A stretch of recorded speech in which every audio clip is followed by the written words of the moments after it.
శ్రీమతి నమః. ఇది పొట్లూరి పార్థసారథి గారి పోస్ట్. చాలా అద్భుతంగా ఉంది, కానీ ప్రతి ఒక్కళ్ళు తెలుసుకొని తీరాలన్నమాట. సర్గోదా డిస్ట్రిక్ట్, కిరానా హిల్స్, పంజాబ్ ప్రావిన్స్, పాకిస్తాన్. హఠాత్తుగా భారత్ కాల్పుల విరమణకి అంగీకరించిన దానికి కారణం ఉంది.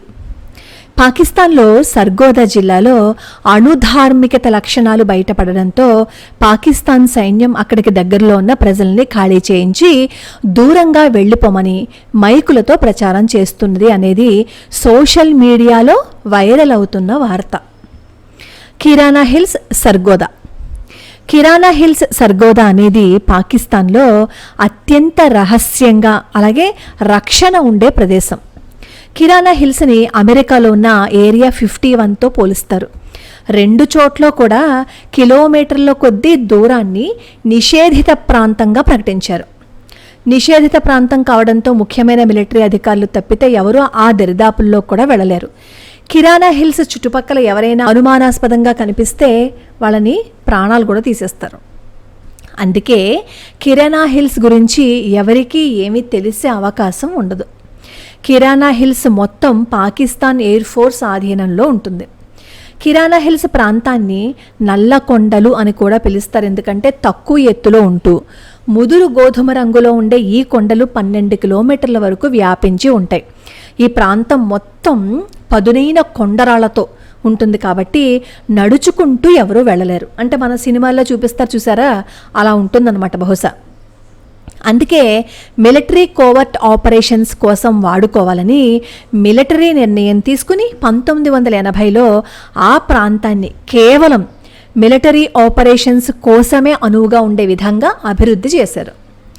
1980లోనే చుట్టుపక్కల ఉండే ప్రజలని 15 కిలోమీటర్ల దూరంగా ఉండేటట్లుగా భద్రతా ఏర్పాట్లు చేశారు.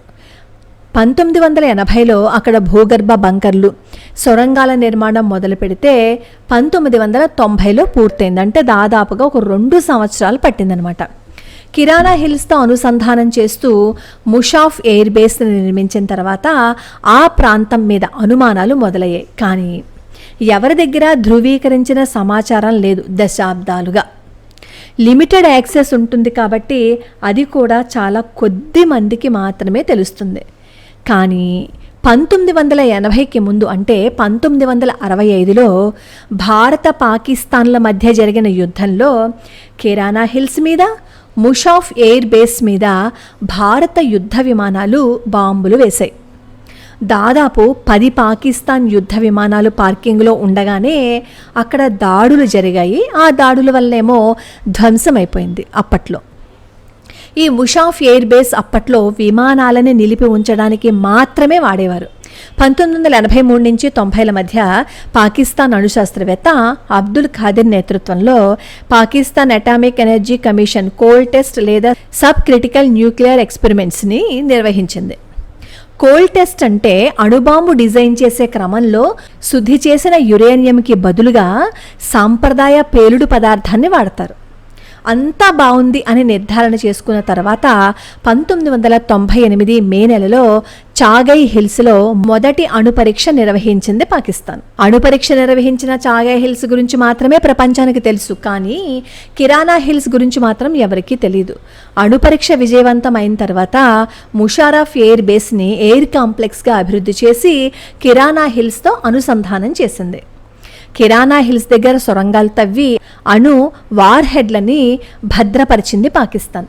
ఒకవేళ భారత్తో జరిగే యుద్ధంలో అణుదాడి జరిగితే కిరానా హిల్స్లో ఉన్న సొరంగాల నుంచి అణు వార్ హెడ్లని బయటికి తెచ్చి వాటిని మిస్సైల్తో అనుసంధానం చేసి అక్కడ నుంచి విమానాలతో తరలించడానికి ముషాఫ్ ఎయిర్ బేస్ని ఎయిర్ కాంప్లెక్స్గా అభివృద్ధి చేశారు. అంటే సొరంగం నుంచి నేరుగా ఎయిర్ కాంప్లెక్స్లోకి దారి ఉంటుంది కాబట్టి శాటిలైట్కి కూడా కనిపించదు. మరి ఇప్పుడు ఎలా బయటపడింది? ఈ సర్గోదా దగ్గర రేడియేషన్ ఆనవాళ్లు బయటపడడంతో తనిఖీలు చేయాల్సి రావడంతో అసలు విషయం బయటపడింది. మరి రేడియేషన్ ఎందుకు బయటపడింది? ఆపరేషన్ సింధూర్లో భాగంగా పాకిస్తాన్లోని అన్ని ప్రధాన వైమానిక స్థావరాల మీద దాడి చేసింది భారతదేశం. అందులో భాగంగా Sargodha air base Nur Khan air బేస్ల మీద ప్రెసిషన్ మిసైల్ అటాక్ చేసింది భారతదేశం. సర్గోదా, నూర్ఖాన్ ఎయిర్ బేస్లలో F-16, JF-17 జెట్ ఫైటర్స్ని నిలిపి ఉంచింది పాకిస్తాన్. కాబట్టి వాటి మీద దాడి చేసింది భారత్. విషయం ఏంటంటే సర్గోదా, నూర్ఖాన్ ఎయిర్ బేస్ల నుంచి కిరానా హిల్స్ 20 కిలోమీటర్ల దూరంలో ఉంది. భారత ప్రయోగించిన మిసైల్స్ పేలుడు దాటికి ఈ కిరానా హిల్స్లో ఉన్న భూగర్భ సొరంగాలలో ఉన్న అణువార్ హెడ్స్ దెబ్బతిని రేడియేషన్ బయటికి వచ్చింది అనే అనుమానం రావడం వల్ల పాకిస్తాన్ కాల్పుల విరమణ అడిగింది.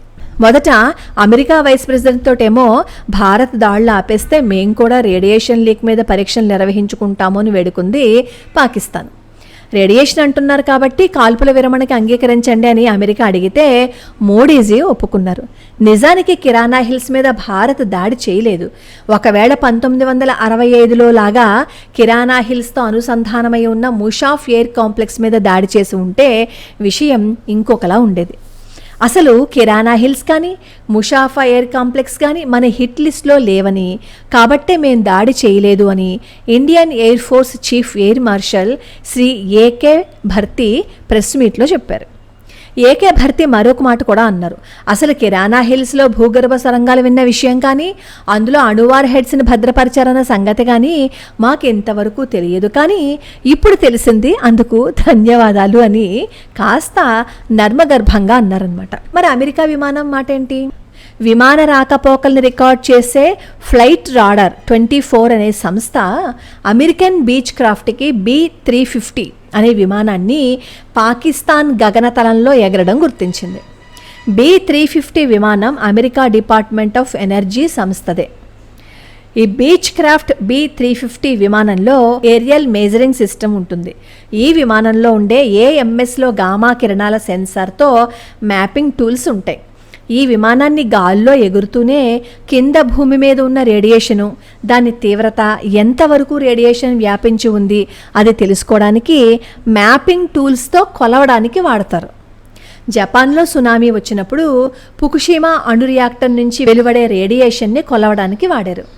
ఈ విమానాన్ని 2010లో పాకిస్తాన్కి ఇచ్చింది అమెరికా.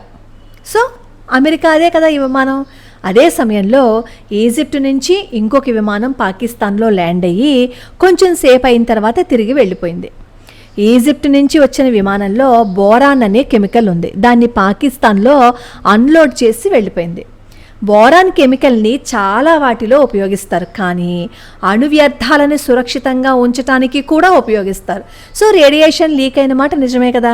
ముందు విమానంతో రేడియేషన్ తీవ్రతను కొలిచి అది లీక్ అవుతుందని తెలుసుకుని ఆ తర్వాత బోరాన్తో లీకేజ్ని ఆపారు. ఇదంతా జరగాలి అంటే మరి భారతదేశం దాడులు చేస్తుంటే ఎలాగా?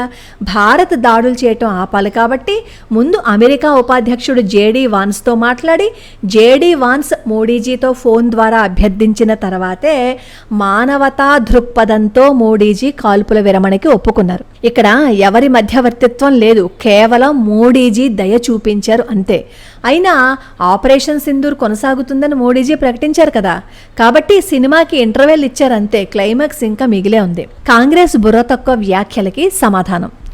అమెరికా ఒత్తిడి చేస్తే మోడీజీ కాల్పుల విరమణకి అంగీకరించారా? అమెరికా ఒత్తిడి చేస్తే మోడీజీ కాల్పుల విరమణకి అంగీకరించారా? అదే ఇందిరైతే అమెరికాని లెక్క చేయకుండా యుద్ధం కొనసాగించేదా? 1971 బంగ్లాదేశ్ విముక్తి యుద్ధ సమయంలో అరేబియా సముద్రంలోకి బ్రిటన్ యుద్ధ నౌకలు, అమెరికన్ 7th ఫ్లీట్ నేవీ యుద్ధ నౌకలు మన దాడికి సిద్ధమవుతున్నప్పుడు సోవియట్ యూనియన్ తన అణుజలాంతర్గామిని పంపించడం వల్ల ఇందరి విజయం సాధించింది.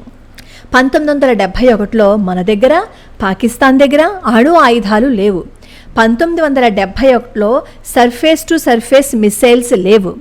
యుద్ధ విమానాలకి ఎయిర్ టు ఎయిర్ మిసైల్స్ లేవు. కేవలం అన్గైడెడ్ బాంబులని మాత్రమే జార విడిచేవారు. అమెరికా, బ్రిటన్తో సహా మనకి వ్యతిరేకంగా ఉండేవారు. ఇప్పుడు ఏ దేశము మనకి వ్యతిరేకంగా ఎదురు చెప్పే స్థితిలో లేవు. మన సైన్యానికి యుద్ధ ఖైదీలుగా చిక్కిన 93,000 మంది పాకిస్తాన్ సైనికులని రోజు 2 పూటల రొట్టెలు పెట్టడానికి 10 లక్షలు ఖర్చు చేసింది. అలా 10 లక్షలు ఖర్చు అవుతుంది మన దగ్గర. అంత డబ్బు లేదని సంతకాలు పెట్టించుకుని వదిలేసింది ఇందిరాగాంధీ. ఆపరేషన్ సింధూర్ కొనసాగుతోంది. మోడీజీ లక్ష్యం కేవలం ఉగ్రవాదులు, సైనిక స్థావరాలు మాత్రమే. పాకిస్తాన్ ప్రజలు ఎప్పటికే కాదు, ఇప్పటికైనా సరే అర్థం చేసుకుంటే అది మంచిది. కేవలం మోడీజీ దయ వల్ల మాత్రమే అక్కడ కాల్పులు జరిపారు. ఇప్పటికీ కూడా అది మా వల్లే జరిగింది, మేమేం అడుక్కోలేదు అని మేధావి వర్గం వాళ్ళు మాట్లాడుకుంటున్నారు. ఏదో సామెత ఉంది కదా, నది దాటేసిన తర్వాత తెప్ప తగలేసే రకాలు. వాళ్ళ కోసం వాళ్ళు అడుక్కుని అది మనల్ని అంటున్నారు. పైగా నరేంద్ర మోడీ గారి గురించి అవాకులు చవాకులు పేలుతున్నారు. ఇప్పుడు ఇదంతా పొట్లూరు పార్థసారథి గారు రాసుకొచ్చారు. ఇందులో ఒక్క అక్షరం కూడా నేనేమీ కలిపి చెప్పలేదు. కాబట్టి ఇది ఒకసారి తరించి సూడో సెక్యులర్ మేధావులు ఉంటారు కదా, వాళ్ళు కళ్ళు తెరుచుకోండి నరేంద్ర మోడీ గారు ఎందుకు చేశారు అనేది.